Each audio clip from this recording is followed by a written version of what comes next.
არაფერი არ არის დაკარგული და აქედან გამომდინარე უნდა ვივარაუდოთ რომ თელაველები ბოლომდე იბრძოლებენ. მოვიდა როგორც მათ ჰქონდა ჩაფიქრებული, აი ახლა არის და ახლო მანძილიდან უწყავდა, მაგრამ ზუსტად არ გამართებულა. მე-14 წუთია კუთხურს აწვდიან. მასპინძლები და საკმაოდ საფრთხო მომენტიც იყო ძელში მოხდა ბურთი და კვლავ დაბრუნდა მოედანზე და მარჯვენა ფრთიდან კარგი შეტევა შეიძლება გამოვიდეს. აი აქ შეიძლება პასი დარტყმა და კარგი ეპიზოდი იყო ამ ეპებით. კიდევ ერთხელ შეგვიძლია არ იყო ცუდი პოზიცია დასარტყმელად და არტყა კიდეც 28 წლის ნახევარმცველმა, მაგრამ ზუსტი არ გამოდგა მისი დარტყმა. კარგი გადაცემა მარჯვენის შეიძლება უკვე ჩაწოდება ახლო მანძილიდან დარტყმა და რა კარგი შანსი ჰქონდათ ახლა ფოთელ ფეხბურთელებს.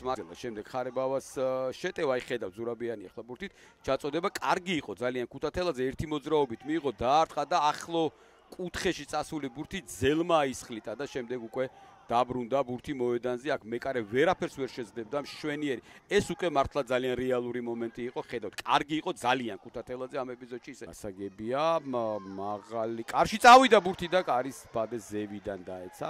ხო, შეიძლება ცოტა დაბალიც რომ ყოფილიყო.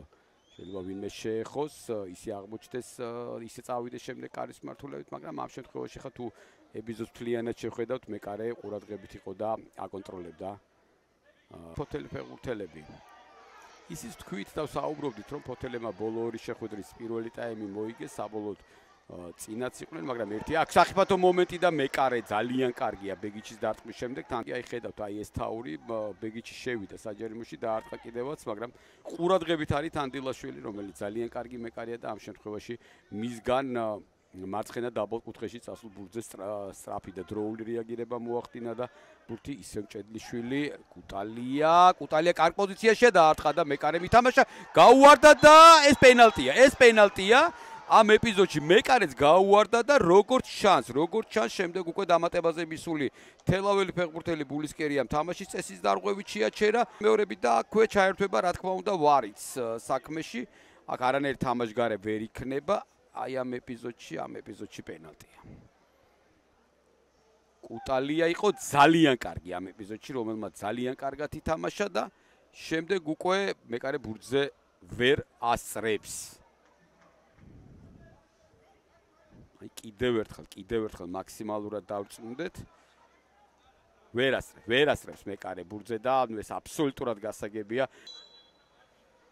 გამორბენი დარტყმა და ძალიან მარტივად ინიგო მარტინმა გაიტანა და გახსნა თავისი გუნდის სასარგებლოდ ანგარიში. 11, ხოლო თელავმა კიდევ ერთხელ ვიმეორებ, მესამე პენალტი აქცია.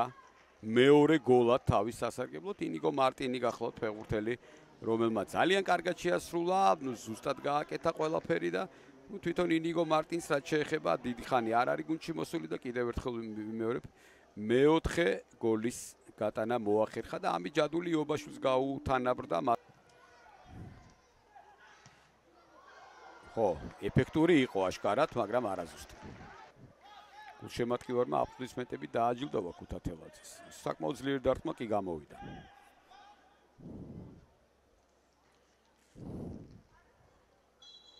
კუტალია წარმართავს და ძალიან მშვიდად, ძალიან კარგად დაარტყავს. ეხლა ამანძილიდან დაარტყა და გადარჩა. და მოსვენებას არ აძლევს, მოდი ესე ვთქვათ, მცველებს და კუტალია გახლავთ მხოლოდ 18 წლის. ესეც აუცილებლად თქვათ. ერთი გოლის გატანა მან მოახერხა მიმდინარე სეზონში და დღევანდელ შეხვედრაშიც და რაც იმის მომტანი იყო, რომ გუნდმა მოახერხა 3 ქულის მოპოვება. ამ 3 ქულით გუნდმა 28 ქულა დააგროვა, გადავიდა მერვე ადგილზე, მაგრამ გარეთ თამაში აქვს სათამაშო, ამას